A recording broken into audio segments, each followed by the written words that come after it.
Mudah-mudahan dengan masuknya Indonesia ke aliansi perdagangan, aliansi ekonomi yang dinamakan BRIC itu dapat memberikan manfaat yang lebih baik lagi.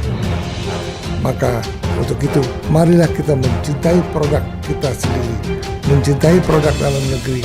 Kemudian produk-produk ini kita juga akan ekspor ke kota-kota BRIC yang pasarnya sangat luas. Kemungkinan sekali teknologi Cina saat ini sudah mengalahkan teknologi yang ada di Eropa dan di Amerika, terutama mungkin mengenai kendaraan. Tetapi mungkin mengenai teknologi angkatan bersenjata, Indonesia masih menguasai dunia. Untuk itu marilah kita belajar di komunitas BRIC ini. Semoga Donald Trump tidak memberikan sanksi yang berat untuk Indonesia, karena Indonesia sudah masuk di BRIC.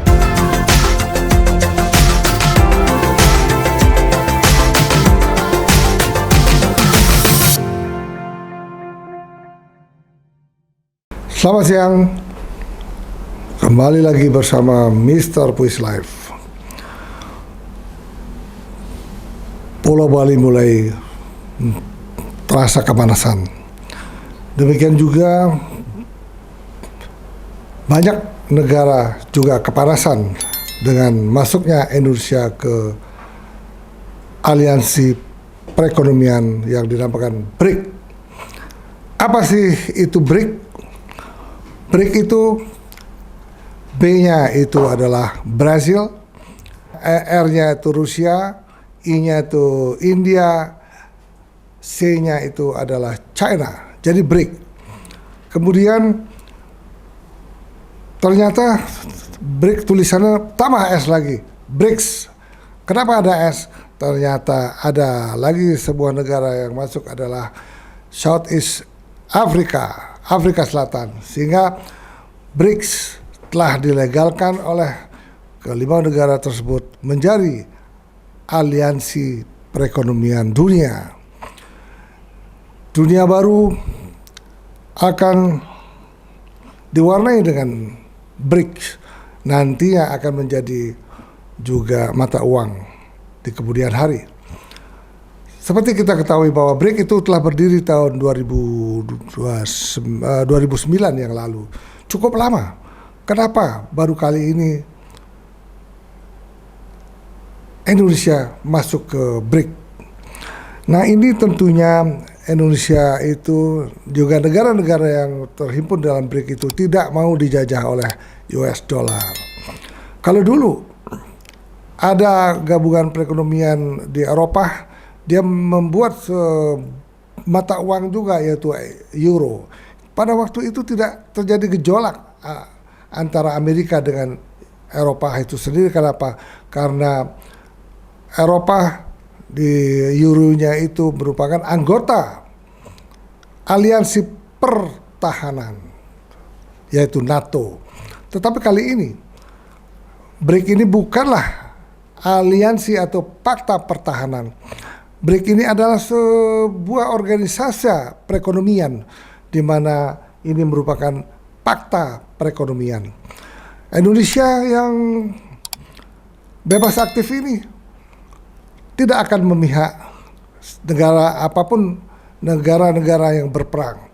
Katakan nanti apabila China dengan Amerika berperang, Indonesia tentunya tidak akan memihak salah satu negara tersebut, walaupun nanti Indonesia sudah masuk di BRIC. Nah, tentunya kenapa Indonesia masuk di BRIC? Karena masalah-masalah saat ini adalah, kita tahu pada zaman Orde Baru itu, kenapa pemerintah Bapak Presiden Soeharto itu jatuh? Karena kekuasaan US dollar itu telah merontokkan perekonomian Indonesia. Ketika itu US dollar melambung tinggi sampai melangit, menyebabkan rontoknya perekonomian Indonesia. Pada waktu itu kita dibimbing dan diberi pinjaman juga dari IMF. Nah, tapi kali ini janganlah hal itu akan menjual kecelakaan kembali untuk bangsa Indonesia ini. Sesungguhnya bangsa Indonesia harus mempunyai sebuah ikatan juga dengan negara-negara lain, yaitu apa yang dinamakan aliansi ekonomi BRIC. Para hadirin sekalian, kenapa kita membicarakan masalah BRIC? Banyak para menteri mendukung Indonesia sudah seharusnya masuk di organisasi aliansi perekonomian yaitu BRIC. Tetapi kita lihat apa sih untungnya, apa sih ruginya kalau Indonesia masuk di BRIC itu sendiri. Kali ini organisasi BRIC itu diketuai oleh Brasil. Tapi nanti suatu saat nanti ketuanya akan bergiliran. Saat ini kalau tidak salah anggota BRIC selain Indonesia mungkin ada beberapa anggota negara lain yang sudah masuk BRIC. Kemungkinan sudah ada 11 negara untuk masuk BRIC. Nah, yang sangat menarik adalah negara ASEAN berikutnya akan masuk BRIC, misalnya Malaysia, Thailand, mungkin Vietnam itu akan masuk BRIC. Kenapa mereka akan masuk BRIC? Karena apa? Keuntungan daripada BRIC ini adalah seperti kita ketahui bahwa pasar di anggota BRIC ini sangatlah besar. Di mana kita lihat penduduk salah satu negara terbanyak di bumi ini adalah India, kemudian China. Kalau itu digabungkan sudah menjadi hampir 3 miliar orang penduduk India dan China. Apabila ditambah Malaysia, Indonesia,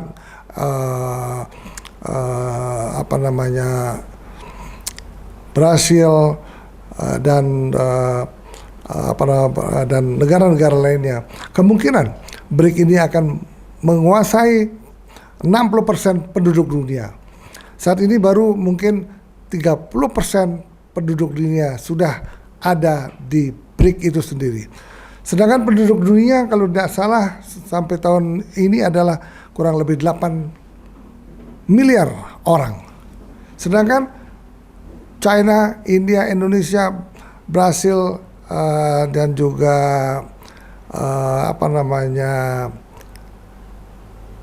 negara-negara lain yang akan masuk mungkin saat ini sudah mencapai 30%. Sedangkan PDB dunia saat ini sudah 32% ada di BRIC. Nah, untuk itu apabila BRIC ini makin berkembang, maka Indonesia akan mempunyai banyak peluang untuk menjadikan pasar anggota BRIC ini untuk produksi dalam negeri untuk diekspor ke anggota-anggota BRIC. Tetapi inilah keuntungannya. Fakta ekonomi di BRIC ini sangat besar. Tetapi kerugiannya juga ada. Kalau kita tidak bisa memproduksi bahan-bahan yang dapat kita ekspor ke luar negeri, maka kita akan dirugikan, maka kita akan diserbu oleh produk-produk dari China. Nah, semangatnya kita tidak bisa memberikan tarif yang tinggi karena kita sudah menjadi anggota BRIC. Kita lihat bahwa China sekarang udah diberikan tarif yang tinggi ke Amerika. Itu sangat meresahkan Amerika. Apalagi Indonesia sudah masuk. Kita tidak tahu apa yang akan diberikan ataupun akan diupayakan oleh Trump untuk Indonesia. Apakah positif atau negatif? Maka kita harus lihat setelah Mr. Trump itu menjadi presiden, baru kalau itu tahu kita akan dalam keadaan yang sulit ataupun tidak sulit. Karena apa? Kita tahu bahwa utang negara kita yaitu dengan US dollar. Itu yang menjadi perhatian kita. Itu mudah-mudahan kita tidak dikasih sanksi seperti China oleh Amerika Serikat. Dan yang paling penting di sini adalah China sudah antisipasi jauh-jauh hari. Karena BRIC ini sudah berdiri 2009 yang lalu. Dia sudah mengantisipasi. Dia ingin menguasai terusan Panama, di mana terusan Panama ini adalah milik negara Panama. Ketika itu Jimmy Carter udah menyerahkan perusahaan Panama ini kepada negara Panama. Tetapi ini pun mau direbut oleh Amerika. Kenapa harus direbut? Karena Amerika sudah mengantisipasi bahwa China itu ingin menguasai Panama. Dan China itu tidak ada masalah karena dikenakan sanksi, apalagi produk China masuk ke Amerika. Yang luar biasa hebatnya, China sudah membuat pabrik-pabrik mobil mungkin di Panama, membuat depo-depo logistik di Panama. Kemudian produk Cina pun akan diberi label oleh negara Panama itu sendiri, sehingga dari Panama lah akan produk Cina diekspor ke Amerika.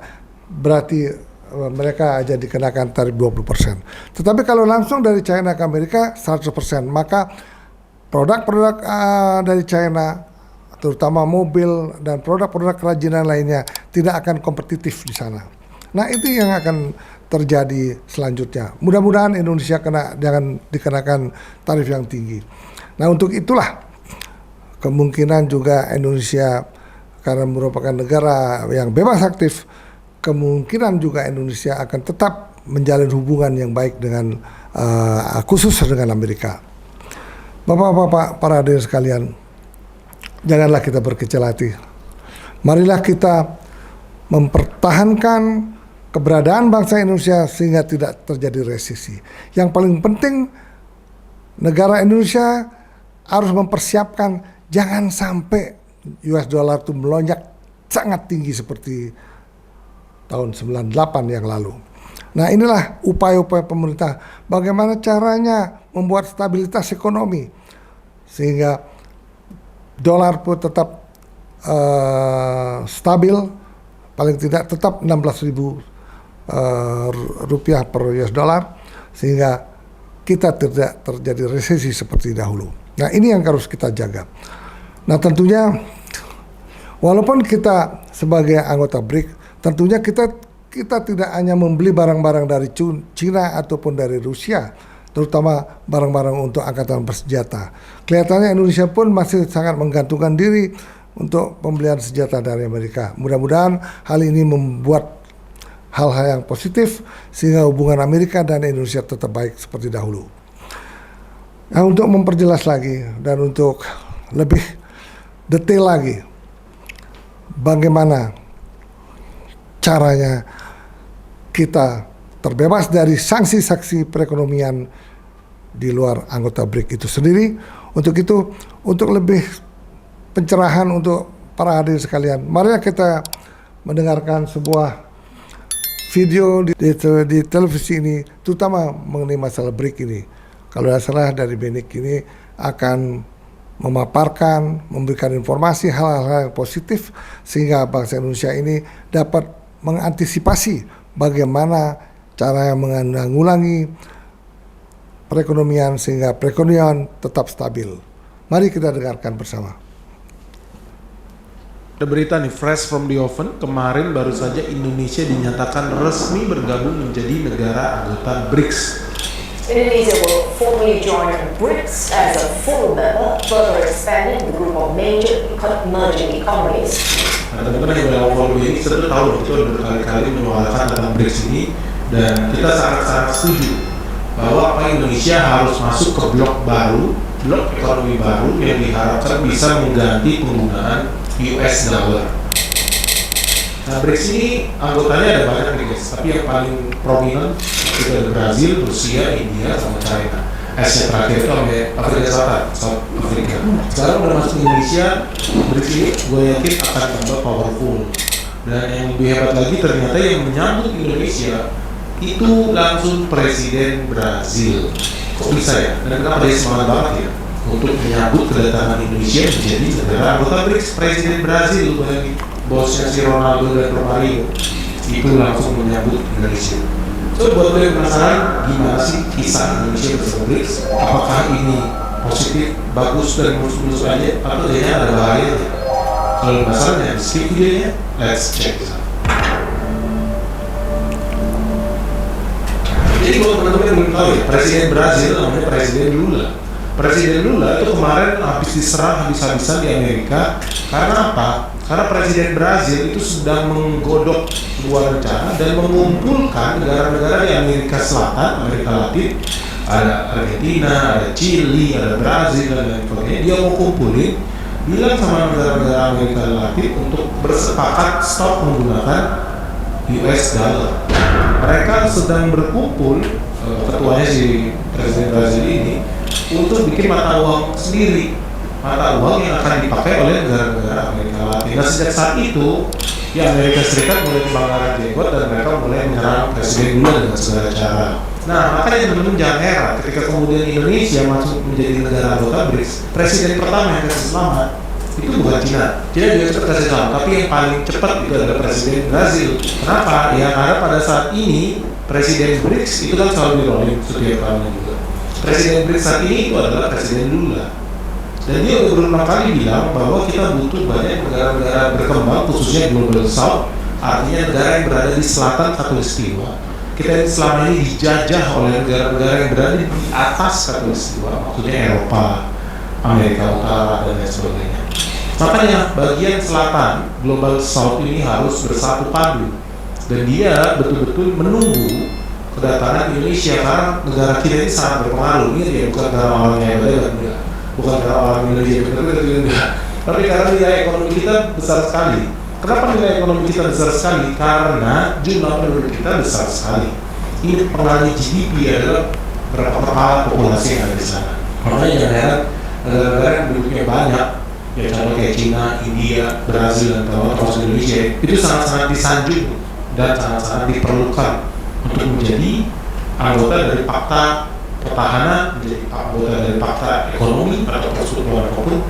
Mereka akan senang kalau masuk negara-negara yang jumlah populasinya banyak. Harapannya apa? Yang bisa dapat akses market, yang kedua meningkatkan pengaruh ekonominya.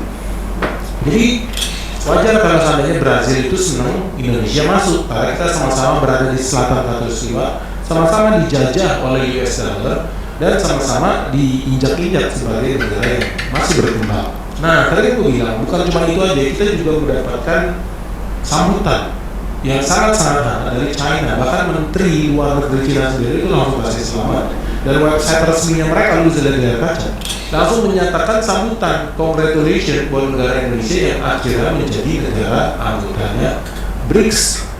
Jadi bayangin ya, Indonesia sampai masuk resmi di website, di pengumuman resmi Kementerian Luar Negeri China. Nah, satu hal yang kamu garis bawahi, nanti kamu bisa lihat di layar kaca di garis kuning nanti di sebelah itu pernyataan dari kementerian yang bilang bahwa BRICS countries are always committed to multilateralism, fairness and justice, and common development. Nah, ini artinya apa lagi ya? Artinya bahwa China itu lagi-lagi mau reiterate, dia mau apa bahasa Indonesia ya? Mau mengatakan ulang bahwa BRICS ini bukan ancaman buat Amerika Serikat atau Eropa atau Barat.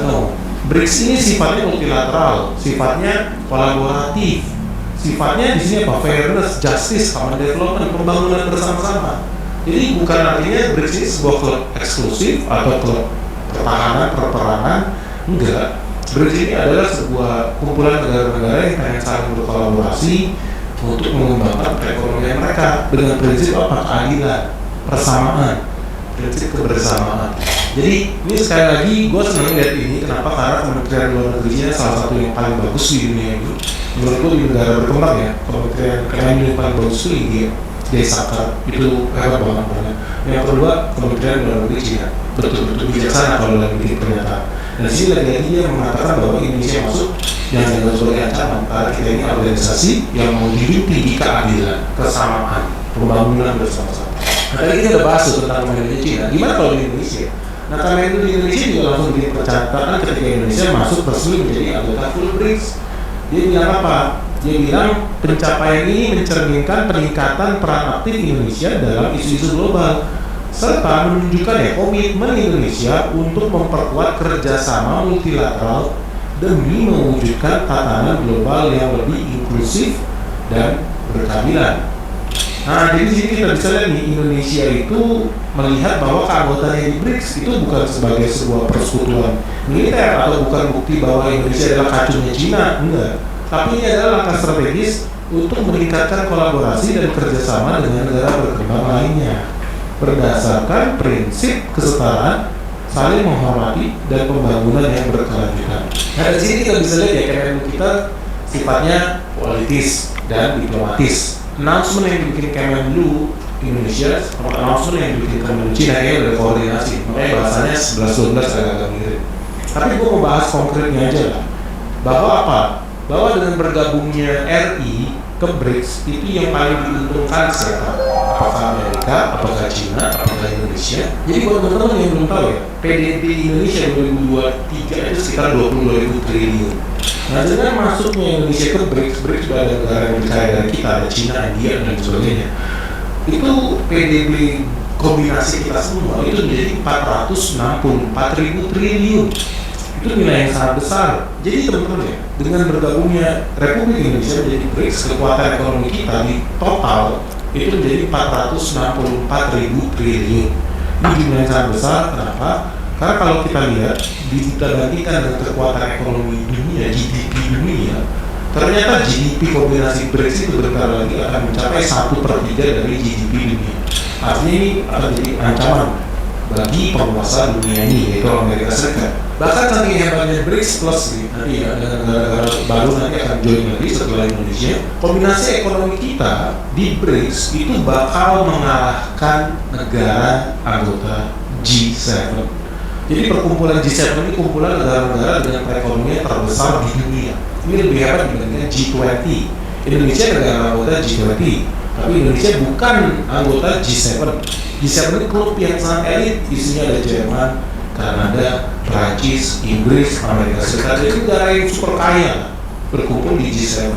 Nah, BRICS ternyata sebentar lagi akan mengalahkan G7.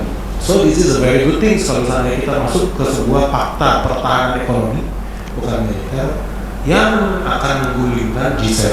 Selain itu, BRICS plus Indonesia maksudnya sekarang jadi mendominasi sekitar 40% produksi ekspor minyak mentah global. Bukan cuma itu, ternyata kita juga menguasai cadangan bahan mentah strategis untuk transisi energi hijau seperti logam dan mineral yang langka. Nah, tadi kalau kita berhitung 11 anggota BRICS ini memiliki skala ekonomi sebesar 28 triliun dolar. Nah, inilah makanya kalau di total jadi rupiah, maka angkanya menembus 464.000 triliun. But anyway guys, kita harus kaji soal anggota Indonesia ini dengan yang lebih konstruktif, lebih fair. Ada pro, ada kontra, pasti lah. Bukan cuma yang bagus-bagus. Bagusnya apa sih? Nanti gue bahas. Tapi gue mau bahas sisi yang negatifnya dulu. Nah, teman-teman tahu kan bahwa Amerika Serikat dengan China itu hubungannya sedang baik, dan bentar lagi Presiden Donald Trump yang baru akan masuk ke second term, dan dia akan dan sudah menyatakan dia akan melakukan perang dagang dengan China, dan dia akan mengenakan tarif yang sangat besar dengan China, yang artinya apa? Kalau China diblokade, barang-barang China nggak bisa masuk ke Amerika Serikat. China mau buang kemana barang? Nah, makanya penting buat China bikin sebuah aliansi ekonomi perdagangan yang baru yang namanya BRICS, supaya kalau dia diblokade sama Amerika, kuenya paling besar di dunia, dia bisa dapat kue lain, yaitu kue negara anggota BRICS. Dan ini berarti teman-teman, lu jangan heran kalau dalam 2-3 tahun ke depan akan makin banyak barang-barang made in China yang masuk ke Brazil, ke India, ke Indonesia dan lain sebagainya. Ya itu harus siap konsekuensinya. Ketika Donald Trump naik, lu akan buktikan yang gue bilang bahwa apa? Bahwa ketika Indonesia masuk jadi anggota BRICS, harus siap-siap Indonesia akan dijadikan pasar buangan produksi pabrik-pabrik Cina. Demikian tadi, memang banyak akan terjadi kerugian, terutama barang-barang dari Cina akan menyerbu lagi, lebih banyak lagi ke Indonesia. Memang kita tahu bahwa sekarang pun barang-barang dari Cina itu sudah menyerbu Indonesia. Tetapi kita tidak bisa berbuat apa-apa karena kita sudah menjadi anggota aliansi ekonomi dengan China di BRIC. Kalau Amerika bisa berbuat macam-macam, dia memberikan tarif yang tinggi. Tapi China, seperti yang kita katakan bahwa China akalnya luar biasa, mereka buat depo-depo di Panama. Kemudian China langsung mengirimkan barangnya lewat Panama. Dia tidak akan dikenakan sanksi 100%. oleh Amerika. Nah ini memang kerugian. Tetapi bagaimana caranya mengantisipasi hal ini? Karena kita tidak akan bisa berbuat banyak dengan China. Dia akan terus menjadikan pasar Indonesia adalah pasar untuk produk-produknya. Tetapi bagaimana kita mengantisipasi hal ini? Tentunya kita juga harus mengekspor barang-barang kita ke China, terutama bahan-bahan tambang dan kemudian batu bara, kemudian juga kelapa sawit. Nah, karena kelihatannya bahwa negara G7 itu, terutama Eropa itu udah tidak akan mengimpor lagi kelapa sawit. Tentunya Indonesia juga punya strategi lain bahwa kelapa sawit akan dijadikan bahan bakar untuk seperti solar di Indonesia, sehingga Indonesia juga tidak perlu lagi impor solar. Nah itu ada way out-nya. Tetapi kalau masalahnya kalau barang-barang kita dibanjiri oleh barang-barang dari China, kita tidak bisa memberikan tarif yang sewenang-wenang seperti Amerika, karena kita sudah menjadi aliansi atau fakta perekonomian BRIC itu sendiri. Itu kerugiannya. Tetapi kelebihan kita bahwa nantinya negara-negara BRIC ini ada merupakan negara-negara yang sumber energinya yang luar biasa, sumber energi hijaunya luar biasa, sumber energi fosil yang luar biasa. Apalagi nanti Arab Saudi masuk ke BRIC. Nah tentunya bahwa anggota BRIC itu akan menguasai bahan-bahan tambang, bahan-bahan energi dunia. Nah ini yang pasti akan diperhitungkan oleh oleh Amerika. Mari kita dengung-dengungkan, informasikan lagi. Mudah-mudahan dengan masuknya Indonesia secepat kilat mendahului negara-negara ASEAN lainnya, mudah-mudahan negara-negara ASEAN lainnya juga mengikuti jejak Indonesia untuk masuk ke aliansi perekonomian dunia saat ini, yaitu BRIC. Tetapi orang banyak mengatakan bahwa BRIC belum ada mata uangnya. Bagaimana nanti apabila kita di stop ekspornya ke Amerika? Nah tentunya pasar BRIC ini juga akan mau mengimpor barang-barang Indonesia tapi dengan mata uang rupiah. Maka kita sangat diuntungkan, tidak lagi dengan mata uang US dollar. Tapi mudah-mudahan hal ini tidak terjadi, karena Amerika dan Eropa masih membutuhkan produk atau produksi yang dihasilkan oleh bangsa Indonesia. Para hadirin, para pemirsa sekalian, mudah-mudahan dengan masuknya Indonesia ke aliansi perdagangan, aliansi ekonomi yang dinamakan BRIC itu dapat memberikan manfaat yang lebih baik lagi. Maka untuk itu marilah kita mencintai produk kita sendiri, mencintai produk dalam negeri. Kemudian produk-produk ini kita juga akan ekspor ke anggota-anggota BRIC yang pasarnya sangat luas. Pasarnya bisa mencapai nantinya apabila sudah tergabung sekian banyak negara di BRIC, akan menguat pasar di BRIC ini adalah 60% dari populasi dunia. Bapak-bapak, ibu-ibu, para hadirin sekalian, marilah kita tidak segan-segan lagi ingin mencari, menggali berita-berita, sehingga rasanya ingin membantu pemerintah Bapak Prabowo untuk mencapai tujuan apa yang telah diprogramkan pada waktu kampanye Pilpres yang lalu. Terutama bagaimana caranya membuat pertumbuhan ekonomi, pemerataan, kesejahteraan, dan pembentukan SDM dari sejak masyarakat, sejak sekolah dasar sampai kelanjutan nantinya, sehingga anak-anak ini menjadi anak yang cerdas dan bisa mengimbangi orang-orang yang ada di Jepang, Amerika, Eropa, Korea, dan China. Kita sangat salut sekali bahwa kemungkinan sekali teknologi Cina saat ini sudah mengalahkan teknologi yang ada di Eropa dan di Amerika, terutama mungkin mengenai kendaraan.